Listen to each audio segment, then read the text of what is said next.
Hello and welcome to another episode of Kia Electric News. In case you missed them this week, I did 3 episodes. The first was about the Hyundai Ioniq 9 UK pricing, which was revealed for the first time, and also the fact that Google points of interest are now coming to Hyundai CCNC equipped cars. The second video was my hands-on with the Kia EV4 Hatchback and the Kia EV5. The third was the reveal of the Kia EV4 in the UK Fastback prices, or Saloon as it's always known, specifications. In the comments to the EV4 and EV5 hands-on video, someone asked me how the Kia EV3 back legroom compared to the EV4 with front seat extended, and also how the EV3 boot space compared to the EV4. So I'll just show you these in the following videos. This is my normal driving seat position, where I'm just under 6 foot.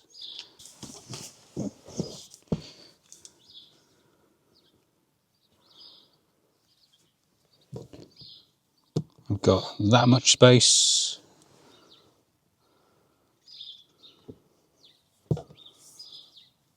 My seat is also tilted back a bit, so you've probably got a 2-inch space there. Moving the seat all the way back.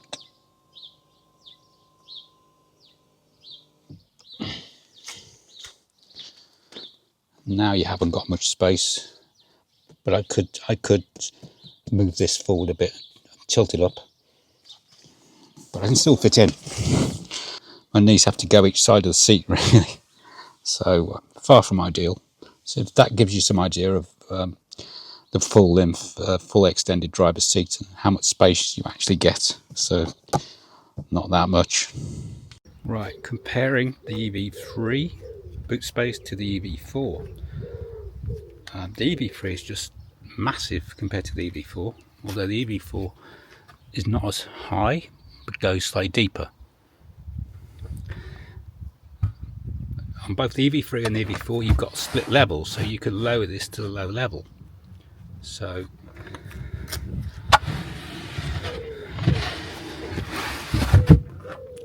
the difference is the EV4 has only got about that much depth before it goes down, and the massive difference in the EV3 is if you take out the polystyrene, you've got a whole tyre well for a spare tyre, so you can put a 17-inch wheel in. And the EV3's wheel well lets you put up to a full-size 17-inch tyre in, or if you've got a space saver, then you can probably get down to the bottom level shelf. So that would be more ideal than what I've got. I just use this because I've got it already. As I said earlier, the EV4 boot is longer and thinner, as you can see. These are the official Kia B-roll bits of footage, and then I'll go onto mine where you can go into the floor. And then under the floor, you got like a plastic lid instead of the wheel well, and I couldn't get that up to see what was underneath or if it was accessible, but the wheel well seems to be gone. Maybe because the car's so low, it just doesn't have the room. So you've got a bit of underfloor storage, and you can lower the floor, but nowhere near as much as the EV3, which is why you end up with a higher storage figure. So you still got the side things down the side, and you put a bit of stuff down there. Also on the subject of the EV4 hatchback, I was asked if the EV4 had a frunk. And none of the YouTubers who had early access to the hatchback in Germany showed under the bonnet, and the specs also do not mention it. Eventually I found the answer in a car scene career video. It would seem that it doesn't have one, as you can see, probably because the car's not high enough. It just doesn't have the headroom under the bonnet. This week the UK government announced that it had reintroduced the EV car grant on vehicles costing £37,000 or less. The grant will provide up to £3,750 off an EV. It's not clear from the rules if Hyundai Group cars will be able to earn this discount, as there are rules on sustainability, but I think HMG cars have good green credentials, so hopefully they can attract the full value of the grant. This means potentially the EV3 standard range and long range and the EV4 Air standard range could qualify. Also, I guess the Inster, probably all of them. There is also a reduced level of the grant for cars that are less sustainably manufactured, so we'll have to see what comes out of all this. Drivers will start to benefit from discounts as soon as manufacturers successfully apply for their zero emission cars to be part of the grant scheme from the 16th of July 2025, with funding available until the 2028 to 2029 financial year. For a vehicle to be eligible for the grant, vehicle manufacturers need to provide information about themselves and the vehicle, evidence about the sustainability of vehicle manufacturing. An application also needs to be made for every single variant, so you can't just get a blanket one. On the subject of the EV4, the Kia UK EV4 Configurator is now live on the Kia UK website. For the first time, you can see all the colours that are available. So all of them are available on the GT Line S, for example, the top trim. So you can see Fusion White, Phantom Black, Magma Red, Blue Flame and Wolf Grey. Meanwhile, Korean car blog reports that Hela TV had spied the Kia EV4 GT Hatchback for the first time.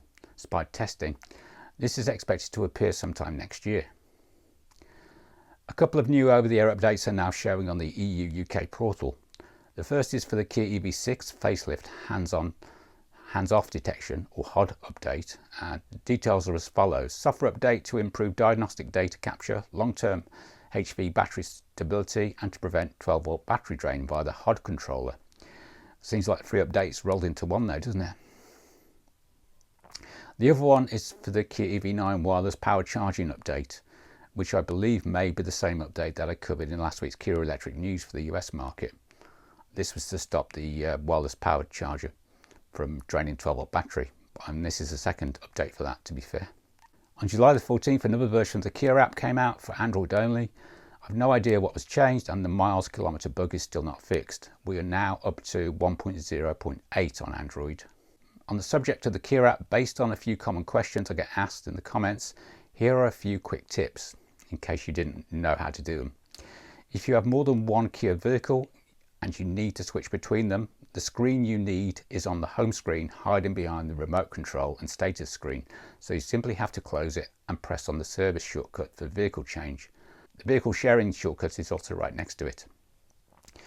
If you're wondering how to see the car's current infotainment and maps version along with the current system software version, press Vehicle, press the Settings cog and scroll down to Vehicle Software version. Last week I came across what looks like the first ICCU failure on the brand new US Ioniq 9. This happened back in June. The NHTSA report reads as follows. My ICCU failed, which caused a fuse to blow and some electrical wiring in the car to melt. This caused the car to completely deplete the 12-volt battery, which left the car completely inoperable. The vehicle was towed to a Hyundai dealership where they ordered the relevant parts and changed them under warranty. I was without the car for roughly 2 weeks. Now, as in melt, they probably mean the chip inside the ICCU. This is very sad to hear. This should have been fixed already. It's totally unbelievable. Hyundai have still not cured the problem after more than 3 years of problems. Time will tell if this is an isolated problem though. In India this week, Kia has launched the Kia Carens Clavis 7-seater SUV EV. It has much of the current driving technology we've come to expect, but also comes with the previous generation Gen 5W head unit. Kia has developed the Carens Clavis EV on a platform related to Hyundai's Curated Electric, and it offers it with 42 kWh and 51.4 kWh NMC battery pack options. HLI Green Power, a joint venture between Hyundai Motor Group and LG Energy Solutions, likely supplies the cells of the battery packs from its alliance plant in Karawang, Indonesia. Addressing consumer concerns about India's heavy monsoons, Kia states that the battery packs are IP67 certified and have successfully undergone 420mm water immersion tests. The company assures their safety even in the country's extreme summers. Moreover, with a high ground clearance of 200mm, the Carens Clavis EV is engineered to shield its battery pack from damage on broken roads, high bumps and steep inclines. The 42 kWh battery pack delivers a range of 404 km and the 51.4 kWh unit delivers a range of 490 km, both are as per the Modified Indian Driving Cycle MIDC. Both battery packs charge from 10 to 80% via a 100 kW DC fast charger in 39 minutes. They support vehicle to load bi-directional charging. The Carens Clavis EV has only one electric motor in both standard range and extended range variants, driving the front wheels. Kia has tuned it to generate 99 kilowatts of power and 255 newton meters of torque in the former, and 126 kilowatts and 255 newton meters of torque in the latter. A 0 to 100 kilometers sprint takes 9.5 seconds in the standard range and 8.4 seconds in the extended range, while the top speed is the same for both, 166 kilometers per hour. Kia offers the electric MPV with the iPedal 2 technology for convenient one-pedal driving. Kia has launched the Carens Clavis EV in HTK Plus, HTX, HTX-ER extended range and HTX Plus ER extended range trims. Priced from 1,799,000 rupees, which is approximately 18,000 euro or 15,554 pounds, to 2,449,000 rupees, approximately 24,500 euros or 17,713 pounds respectively. That 17,713 is without taxes and import duties and whatever else gets loaded on top, but still a good price. The company manufactures the electric MPV in Anantapur or Andhra Pradesh for the Indian market, but has yet to disclose any plans for exports. Be nice if it would come out at less than 30, wouldn't it? But would it ever get here? Nah. This week I had an email from Hyundai UK with the latest Hyundai Inster EV deals. It only applies to the lowest Inster trim though, which is a shame. It comes with 0% interest and £1,000 towards your deposit, plus save an extra £500 off with the electrifying summer event. It's a pity the new UK government grant scheme is not up and running yet though, as this would have knocked even more off the price. This offer is open till the 31st of August. And finally, a Korean car blog reports that the Beijing Hyundai Elexio has beaten the Tesla Model Y long range in China with 722 kilometers of range. Beijing Hyundai's all-new Elexio SUV has achieved a CLTC range of up to 722 kilometers, which is 3 kilometers more than the latest Tesla Model Y long range, which claims 719, based on China light-duty vehicle test cycle. As Beijing Hyundai's first all-electric SUV built on a dedicated EV platform, the Elexio introduces at least 5 driving range configurations based on 2 battery options, 64.2 kWh and 88.1 kWh. Both are LFP and are made by BYD. Depending on the configuration, users can expect a CLTC certified range from 518 km for the 64.2 to 722 km for the 88.1. In terms of power, the rear-wheel drive variant has a 160 kW electric motor, and the all-wheel drive variant has dual motors, 160 kW front and 73 kW rear. Size-wise, the Elexio is expected to compete in the compact electric SUV segment with dimensions of 4,615mm long, 1875 wide, 1676 high, and a 2750mm wheelbase. Following on from that, the Driven.io website reports that it's already been spotted testing in Australia, so it looks like it's going to turn up there. No news on the rest of the world though. Anyway, that's all for this week. Thank you all for the comments, views, and welcome new subscribers. Links to all stories and videos can be found in the video description show notes. You can support this channel by using my Octopus referral code in this video description or becoming channel members for a few pounds a month.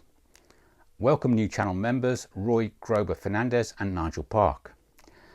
Channel members get early ad-free access to my videos and some exclusive content. Massive thanks, as always, to my channel members for your invaluable financial support. Thanks for watching.